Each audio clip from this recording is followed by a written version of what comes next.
Assalamu alaikum. İkraldaki izgürmenler, keşlikinler hayırlık olsun. Ben Adil Eruygur, Uygur Tadqiqat İnstitutu namından hemenlağa salam yollayma. Her hafta institutumuzun müdiri, Şundaqla Hacettepe Üniversitesi Edebiyat Fakültesi, Tarih Bilim Fakültesi Doçent Doktor Erkin Ekrem Muallim bilen ötküzüp kelayotgan Xalqara vaziyet ve gün tertip namlı programımızga hoş geldiniz. Erkin Muallim hoş geldiniz. Hoş bulduk, rahmet.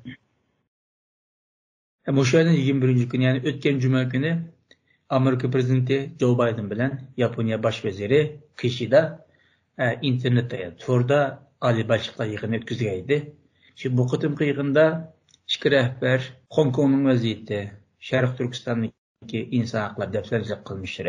Şundakla Tayvan Boğazı'da bir xatarlik ve okunluqni işqa şoş qatarlıq meselelerini müzakere kıldı. Bundan başka yana Şərqi ve Cənubi Xitay dənizində Xitay hökumətininki, Xitay dövlətinin bu rayondakı tərtibigə, mövcud tərtibigə ziyan beriyotganligi haqida alayida ta'kidlab o'tdi. Bunun qarta Xitay Tashqi ishlar ministri bayonotchilaridan Zhao Lijian Amerika bilan Yaponiyaninki Jungoninki, ya'ni Xitoyninki ishki ishlariga aralashganligini. Bu sababdan hech kimniki, hech qanday bir davlatninki Xitoyning ishki ishlariga aralashish huquqi yo'qligini, agar alışıp qalğan təqdirdə tegishli cavab qaytarılğanlığını bildirdi. Bunundan sırt Javlıdan yanına keskin qılıb, hər qandaq şəxs yoki bir ulusninki Xitoyninki iyilik huquqiga yoki zimin bütünlüğü haqqında qilgan gap qilish haqqının yo'qligini alayda aytib o'tdi. Biz bugungi programmamizda Yaponiya baş veziri bilan Joe Bidenninki nima uchun bu yig'inni o'tkazganligini, bu yığından çıkan xulosaga asosan Yaponiya Amerika hamkorligining texmo kuchayish imkoni borligini, agar kuchaygan taqdirda Xitoyninki buningga qanday inkoslarni qaytarganligini muzokara qilishga tirishimiz. Erkin Muallim, oldi bilan siz bu yığınni qanday tushundingiz? Yükselgen bir Xitay şundaqla Amerika'ya karşı bir tehdit yaratqandek. Xitay men yaratmadım dismi, haq aşındaq tehdit hissetken bolsa, bu bir hakikat buludu. Meyli kıldım, kılmadım dismi. Bu hoşun devletler Xitay'nınki yükselişiyle kandak bir siyasetini ilip vardı, dünyaya kandak bir siyasetini ilip vardı ve rayon karakterlik ve halkara karakterlik bundak xavfsizlik meselelerine qandaq qılıdı degandek meselelerde iniq ko'ramgachga va Xitoyninki degan so'zi, ya'ni dunyoga tinchlik kelmoqda degan so'zi bilan ma'vu qilayotgan ishi, misolga Tayvanga tehdit selishi, Yaponiyaninki Senkaku orolini meniki deyilishi degandek xatarlik yaratdi. Şununla Japoniya hamda yalnızla Amerika bilan emas, o'xshashlar şu Avrupa'daki İngiliz bo'lsin, Fransiya bo'lsin, yana şu Asya Tinch okyanusidagi Avustraliya devleti bo'lsin ve Hindiston devleti bo'lsin, mushlar bilan o'xshash ahvolda, ya'ni yuksalgan Xitoyning yaratgan tahdidga qarshi qandaq bir hamkorlik qilish meselelerini keyingi shu bir necha yildan beri buni xil şərait astında, xil üslubda görüşüyordu. Amerika bilan Japoniyanın arasında bir-birisiga qarshi xavfsizlik chetda hamkorlik qilish deydigan bir kelishim var. Bu kelishimni her yili şu mesele üstüde, yani kelishim bilan birlikte nima qilamiz, nima qilmaymiz degan meselelerni devamlı müzakere qiladi. Hem de hazırki müzakereler bağın siri seviye, yukarı bir seviyede ilip giriyordu. Yani iki devletninki en yukarı rehberler birlikte görüşüp Tashqi ishlar ministri ve şundaqla Mutafiye ministerlikleri arasındaki görüşler bağın siri köpüyordu. Bir yerde hem de noktalık bir mesele, hem de Tayvan meselesi. Çünkü Tayvan'da bir xavfsizlik bir ahvol yaratılıp qalsa, yani Xitoy Tayvanga qo'l selish, Tayvanga hujum qilish ahvol meydon kelib qolsa, hamda Asya Tinch okyanusida ba'zi mevcut bo'lgan jeopolitik tengqurliklar hammasi o'zgardi. Shu o'zgarishga qarshi Japoniya, Amerika ve KGB degan devletlerle bir hamkorlikni ilib beryapti. Yani yig'ib kelgan chog'da Xitoyning yaratgan bir tehdit yolg'izla Amerika emas, qo'shni davlatlar ham bundan ansirayotdi. Bu qo'shni davlatlar tabii bu tehditga qarshi o'zininki tadbirlarni ilish ve çarelerini izleş meselelerine qiziqib ve bunu amaliy ahvollarga qarab bununla bir yol izlashninki ko'yda deb ko'rsatildi.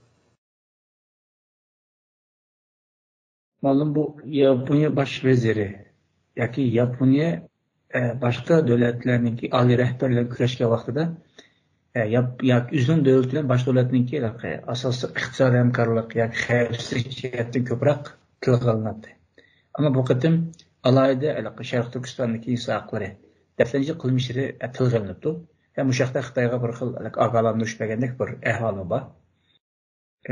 Sharq Turkiston masalasining tilga olinishi balki Yaponiya tarafidan yoki Yaponiya qatnashgan bir yig'inda sizcha nimadan derak berdi? Japonya aslında Sharq Turkiston masalasidan pek jiroq emas. Ko'rinish jihatda xuddi Sharq Turkistondan jiroq turgandek, Uyg'urlardan jiroq turgandek ko'rinsimi 1930 yillardan itibaren misal Sharq Turkistonda bir podshohlik qurish degan bir tirishchanligi bor.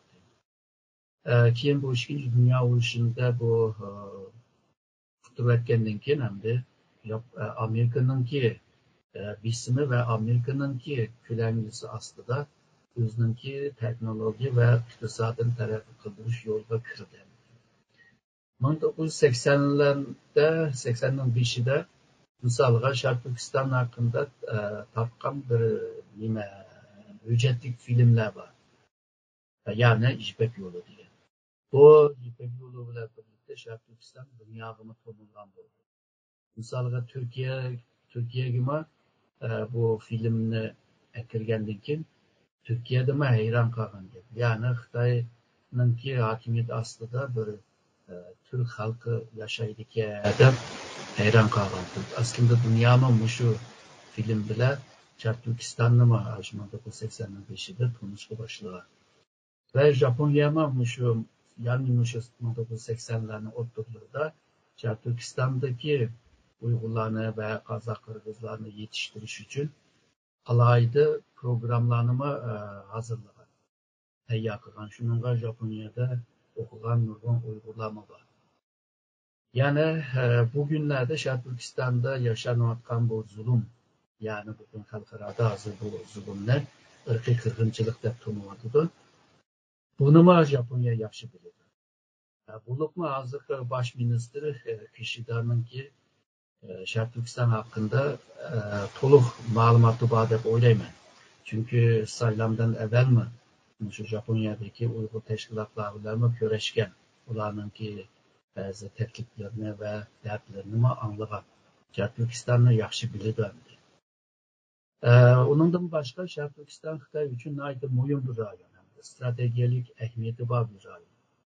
Bu rayonda bunda bir zulüm siyasetini ilip birişi ve bunun sebebine şu yeni İpek Yolu stratejisi ile çetişkaşlar ve yeni İpek Yolu eğer de Xitay bu stratejisini eğer de eminleştirilen takdirde Japonya bu İpek Yolu'ndan yani yeni İpek Yolu stratejisinden jiroq kalgan ve iktisat cettinler bir ziyan taktırganının biridir. Hem de Sharq Turkiston meselesi G'arbda, Amerika'da mı gün tertipte neçə ildən beri, 2018'den beri xalqaro gün tertipte turvadıdı ve acizliğini yok. Bunlar Japonya hem de Sharq Turkiston meselesini özününki şu xavfsizlik meselelerinin içine ekirip turup başka devletlerle bu meselelerini müzakere kılışka başladı da düşünsek oldu. Malum Yaponiya ile Amerika Xitoyninki her jihatdagi tahdidiga qarshi davomli hamkorlik ichida desak bo'ldi. Sizce bu ikki davlat o'rtasidagi hamkorlik iqtisoddan, xavfsizlikdan, boshqa sohaga kengayish ehtimoli bormi yo'qmi? Yoki kengaysa, qaysi xil shaklda kengaydi? Bundan keyin texnik cho'ng qurilishamdi hamkorligi. Hozirgi ahvol qaragan chog'da bu Asya Tinch okeanidagi ba'zi davlatlar, Amerika, Japoniya, Hindiston degandek, Avstraliya degandek davlatlar Xitoyga qarshi bir jang ilib berishninki plani deb ko'rinmayapti. Hozirgi maqsad Xitoyninki kengayishining oldini olish. Tayvan va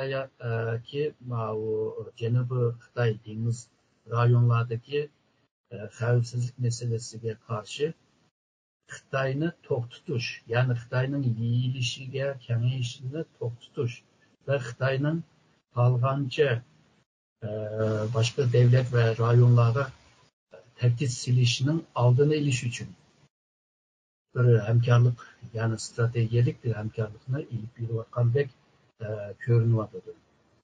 Şununla hem de harbi cetten, tabiye cetten, xavfsizlik cetten bula bir hemkarlık kılıyordu. Ama Japonya'nın ki iktisadi ticari menfaatinin ki en çoğun kısmı Xitoy bilan bo'lyapti. Japoniya agarda shundoq hozirgi kuchini qo'llab qilish, Xitoyga qarshi bozak bo'lmaslik va yoki o'zining mustaqil bir siyosatni ilib berish uchun tanlaydigan 3 yo'li bor. Birisi o'z oldiga mustaqil, ya'ni Amerika, Xitoy yoki boshqa davlatlarga tayanmay turib o'z oldiga bir mustaqil davlat bo'lishi. İkincisi, şu Amerika ile hamkorlikni kurup durup, Japonya'nınki mevcudiyetini qo'llab qilishi. Üçüncüsü, hem de Xitoy bilan bir yıkılmışış, hem iqtisod, ticaret, teknologiya ve xavfsizlik jihatda Xitoy bilan bir hamkorlik qilish. Hozirgi ahvol qaragan chog'da Japoniya şu Amerikani xavfsizlik jihatda Amerikani tanlaganligi, iqtisodi va tijoratni yine Xitoy bilan munosabatni taraqqiy qilishninki yo'lini tanlagan deb turdi. Bu ikki xil yo'l aslida bir-birisi bilan zid. Bir tamponglikni qurib chiqish Japoniya uchun o'ng'ay bir ish emas, qiyin bir ish. Shuninga Japoniya bir tarafdan Amerika bilan bu xavfsizlik jihatda hamkorlik qilib davom qilayotganda, Xitoy bilan mana shu iqtisodiy, tijoriy va texnologiya jihatdagi munosabatlarni uzmay, o'ngshab ilib beryapti. Bunda degan chog'da Japoniyaningki Xitoyga qarshi bir siyosatining boshqa sohalarga pek yeyilib ketmaydigan bir ahvollar ko'rinyapti. Japoniya hozirgi bir tamponglik bir siyosatni ilib beryapti Xitoy va Amerikaga qarshi. Ama bunda ahvol Xitoyga yoqmaydi.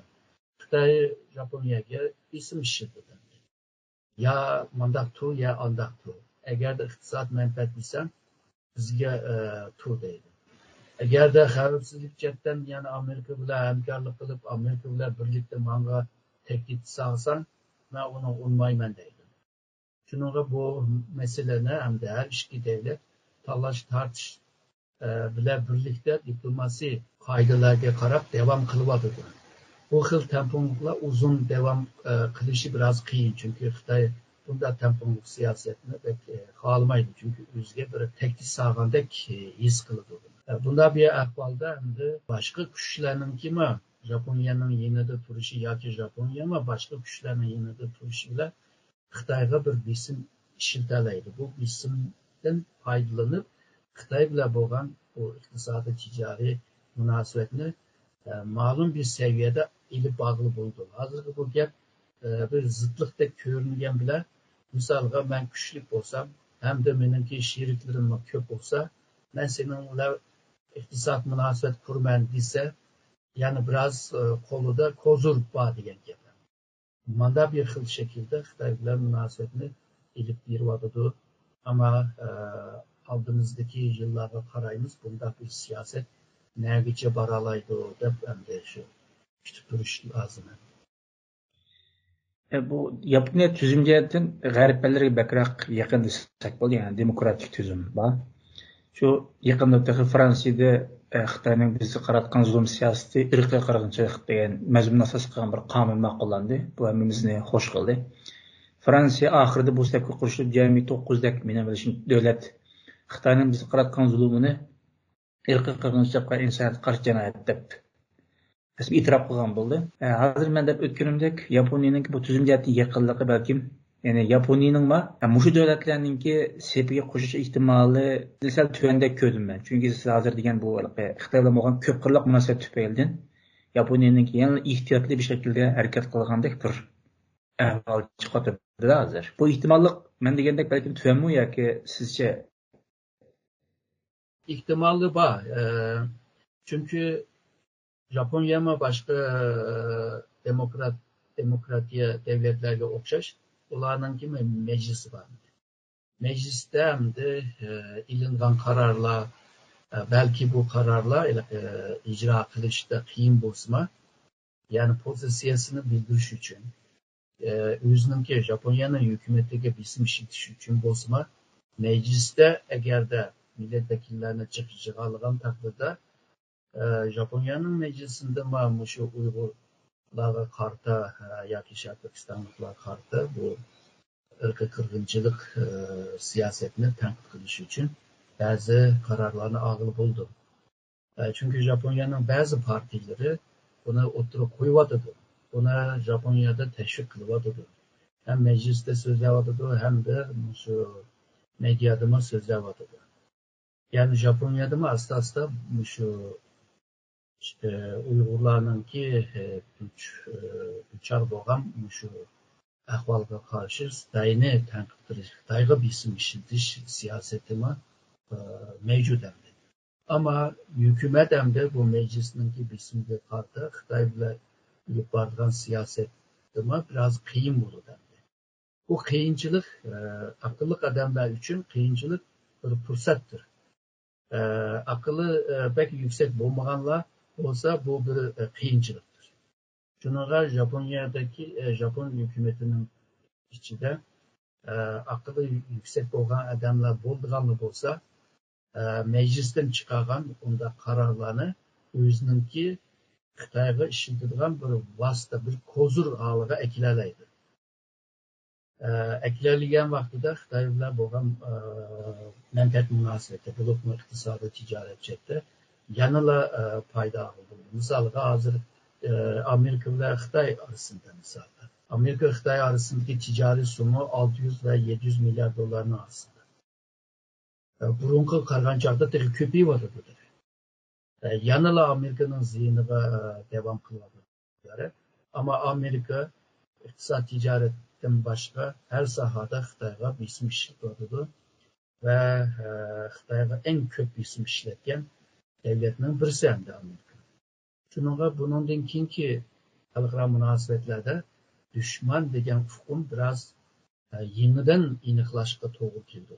Burun düşman ve dost degan vaqtida oq ve kök, oq ve qora deb shunday ro'shan ayrıg'ili bo'ladi. Hozir hamda dost ve yoki düşmanni külüren bir xil renk paydo bo'ldi. Yani ah ve kara aralashib ketgan bir ahvolda. Shunga bundan keyingi dunyoda düşman ve dost izlash iniq ah veya kara deb izlash biraz qiyin bo'ladi. Bütün devletler dedim hem de güçlü devletler şu gri renklik siyasetini ilip bir iş bitirişidir deb o'ylayman. Japonya mı shunda bir siyasetini ilip bir iş mümkün deb o'ylayman. Yani davlatlar o'rtasidagi düşman do'st munosabati ro'shanligini yo'qotib, bu munosabat oq va qorliqdan chiqib, qizil, ko'k, yeshil, qahvarangi yoki har xil rangga kirib, munosabatni yoki rangni ayrig'il bo'lmaydigan bir shaklga kirib qoldi demoqchi bo'lasiz.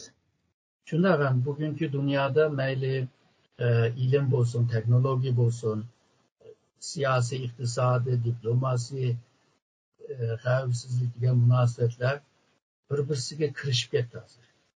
Burunqi dunyo da bazı devletler öz aldığı yaşayalatdı. Hazır hem de dünyadan ayrılıp kalsa dünya bilen bir münasebet kurulgan takdirde köp ziyan tartılgan bu kaldı. Çünkü yaşarlaşış ile birlikte dünya hem de dünyadaki devletler birbirine ayrılıp olmaydı. Ama devletlerin arasında her kıl münasebetler dostek, opbaktek bulmaydı. Bazı münasebetler evvel diyen küdüren bazen belki bir ak ve karada ayrış mümkün ama köpüncü zamanda hem de mücündak gri yani bu küdüren bir siyaset ilip varlıgan olurdu. Ama bununla naidin yüksek akıl ve ihtiyaç var. Çünkü küdürenin içinde üzerindeki menfetini qoğdap bilişin ve başka devletin kildiğen xatarliklerine, tehditlerine karşı tedbir alalışışın o seninki hem de yüksek akıllığa ihtiyaç var. Malum John Biden bilen Kishida'nınki görüşüge Xitay'dan narazılık bildirdi. Çünkü iki rehber görüşte Şarkı Türkistan meselesini, Hong Kong meselesini tilga aldı. Xitay derhal narazılığı bu bizim işimiz, hiç kimden aralış hakkı yok dedi. Xitay devamlı bizim iş menfaati doğru kese işimiz dep turaldı. Bu mantık ameliyette bu bizni yani. Şarkı Türkistan'da Uygurların üzününki bir melidek, kögendek bir mantık mı emes mi? Ya ki o tazı bir ilki şöyle bir nimidek var. İşimiz aralashmaslik degandek. Bizim mülkümüz degan mantık bu işe. Aslında Kürdem'de durumu şundaqtı. Yani bu zamanıvi halkara münasebet degen bu sistem kurulmasından evvel mi Xitay daim özününki bisvagan yoki menfaati bo'lgan rayonning özününki malıda kördü. Çünkü kurulma şu programlarda mı dedik özüne şu dünyadaki merkezde yaşaydıgan ve bu dünyaya medeniyet sunuduğan ve bu dünyanı tutuzduğan bir millet yoki bir hakimiyet hep köretti. Bu imperiallik vaxtlarda şunda. Hazır mı yani şu siyasi enlemesinde boğaşka hazır mı şunda karavadı da. Fakat xalqara münasebette toğra bir devletin içki işleriga aralashqilib bo'lmaydi. Buni ham Birleşken Devletler Teşkilatı'nın ki bazı kanunlarında var. Viyana kilişim degende neçe kilişim var da mühim kilişimi şu birisi diplomasi bilen münasebet, birisi şu içki işlerge aralashması.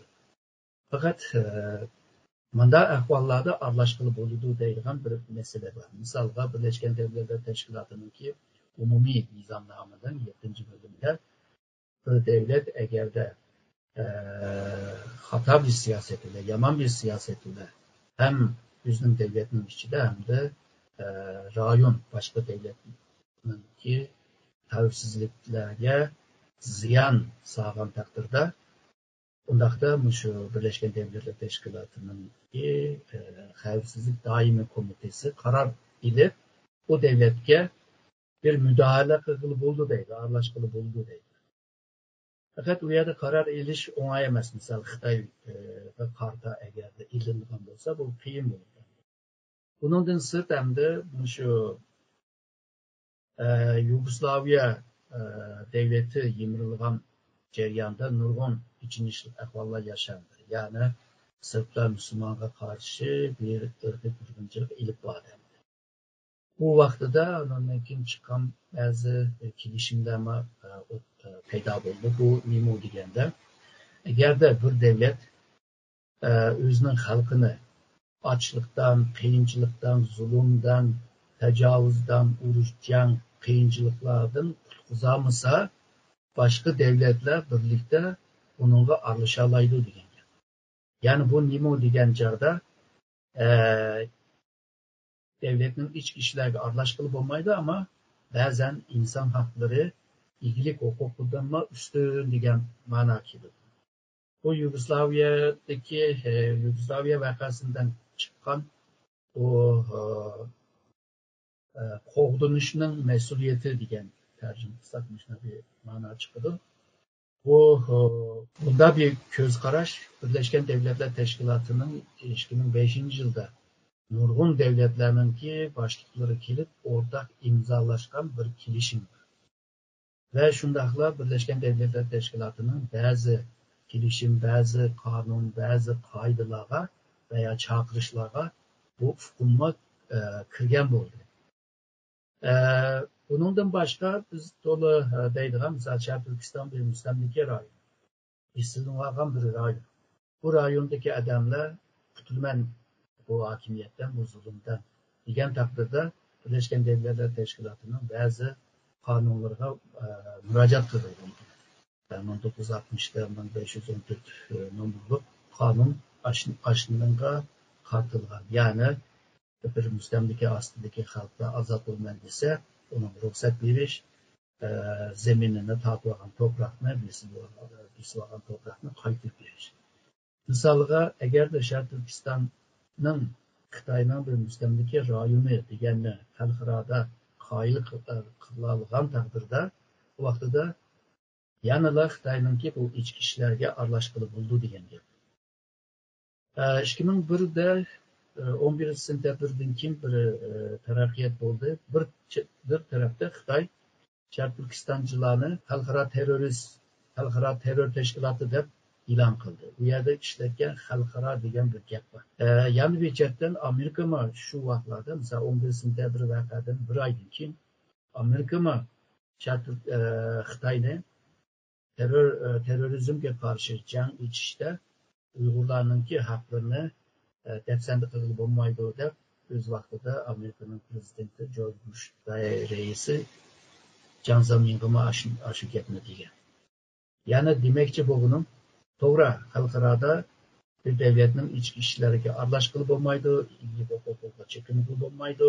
Mesele bo'lsa diplomasi yo'li bilan hal qilish lozim, dialog yo'li bilan hal qilish lozim. Ama ben degan ba'zi misollardan shu narsa chiqadi. Alayda bir sharoit ostida qo'l sog'ili bo'ldi. Ya'ni Sharq Turkiston masalasiga aralashqili bo'ladi degan bir tushuncha, bir anlık hazır paydo bo'ldi. Bo'libmi Sharq Turkistonda hazır irqiy qirg'inchilik siyosetini ilib beryapti. Bu yerdagi xalqni qul qilib ishlatyapti. Misolga 21. asrning qul sistemiga qarshi Amerikada bir qonun chiqdi. Yani Sharq Turkistonda mecburi emgak bilan ishlab chiqargan mallarni olmaydiganligi misol. Sharq Turkistonda inson haqlari dafsanda qilingancha Amerikada bir qonun chiqdi. Shunga o'xshash bu qonunlar nagacha opirdi deganda Sharq Turkistonning ichki ishlariga aralashqili bo'ladi degan nuqtaga opirdi. Bunda paytda Japoniya bo'lsin, Avstraliya, Kanada, İngiltere, Fransiya mı Sharq Turkistondagi bu zulm siyosetini, irqiy qirg'inchilik siyoseti deb ko'ryapti. Demek ki kelgusida Sharq Turkistonning ishiga aralashish bir ihtimal, yüksek bir ihtimal bo'ladi. Şunun Xitoy bu ichki mesele aralashamaysa desima xalqaro devletler ve güçler bunda qarmaydigan bo'lsa, Xitoyning u degan gibi shu gap bilan qoladigan gap. Aziz ko'rmanlar, biz bugungi programmamizda Yaponiya bosh vaziri Kishida bilan Amerika prezidenti Joe Biden'ninki internetda o'tkazgan oliy rahbarlar yig'inida tema qilingan masalalarni muzokara qilgan holda mulohaza qilib bordik. Sizga ko'p rahmat.